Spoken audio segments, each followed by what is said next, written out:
So I'm going to use my round number 12, so a nice big brush, and I'm going to damp the paper first. Still got a bit of pink in that, but it doesn't really matter. So I'm just going to damp the paper to about halfway, leaving a little bit of a dry edge around it, and again that stops it curling up too much. So we'll get a level onto there. Then I'm going to use something like a cerulean blue, this one is, and starting at the top I'm just going to work across, dipping into my paint and get a good strong colour. You're off the screen there. Oh my word, you can't see what I'm doing.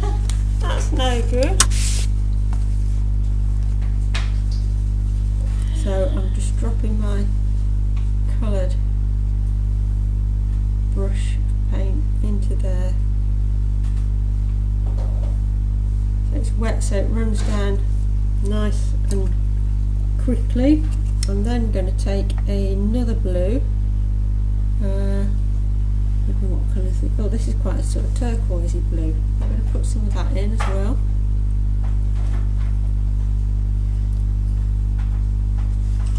Then I'm going to wash my brush.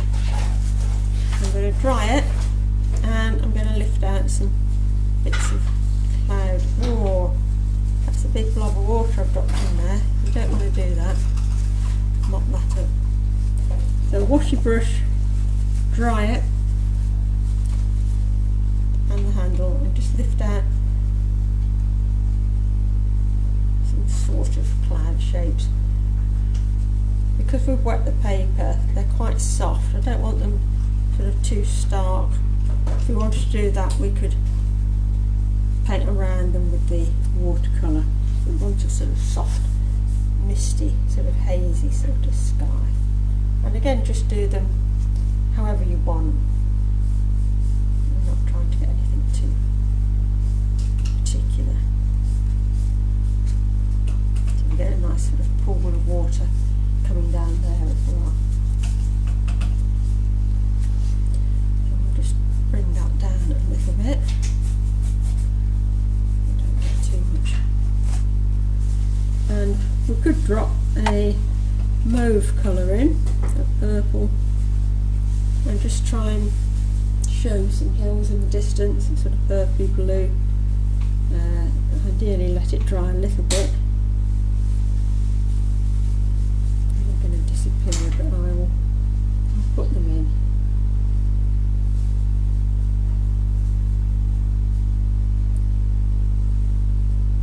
They're going to sort of fade and bleed into the distance as well.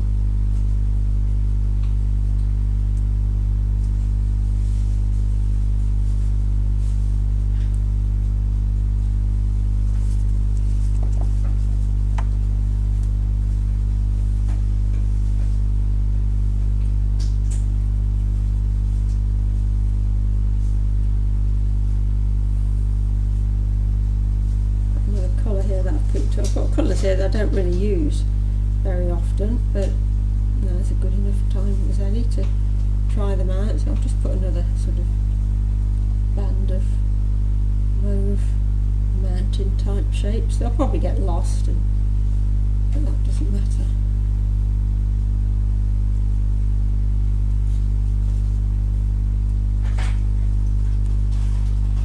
I'm going to go in for a bit more, coming down to a bit more green, nothing too bright,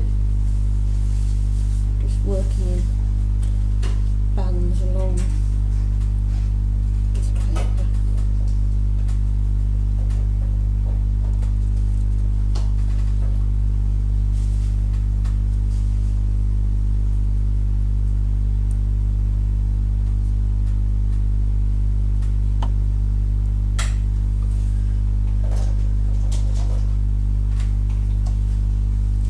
Yellow in there. It's all still very, very wet, so it's merging and blending. And it will dry quite a lot lighter because we're obviously working on wet paper. I'm now just going to put some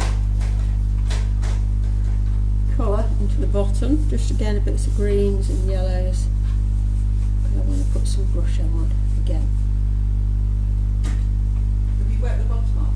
No, I haven't. I've got enough water on there, I think, so I'm just going to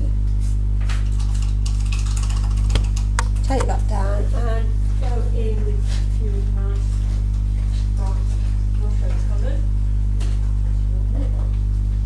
So let's go for, what should we go for? Be careful with red sometimes because it can look a bit like a massive Pink. Pinky. a pinky. Well, I've got a. We don't do pink. We've got a green. We've got a lemon. We've got an orange, and we're going with a bit of purple as well. That's what I'm going to choose. You can choose whatever you want, But not red. but not red. Yeah. So I'm going to drop a bit of my lemon in.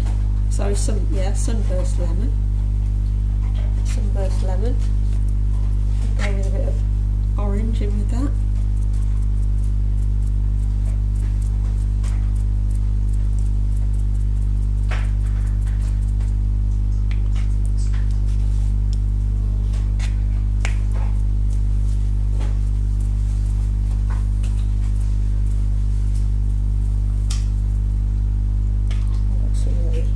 Green, and then we'll go with a bit of violet. So you can see how it's moving.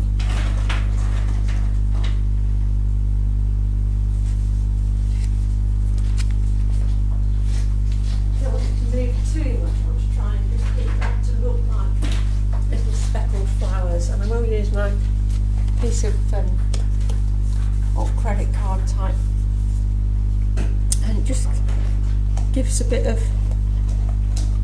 interest by putting some sort of lines, suggestion of grasses and so on.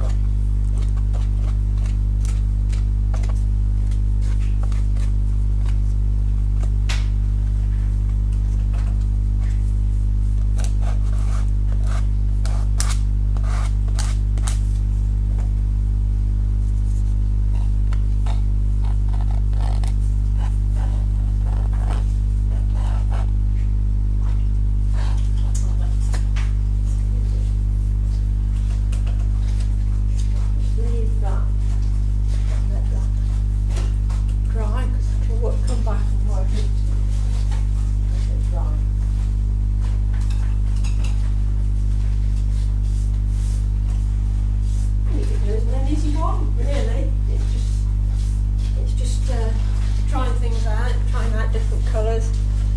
I say they're never going to be two the same.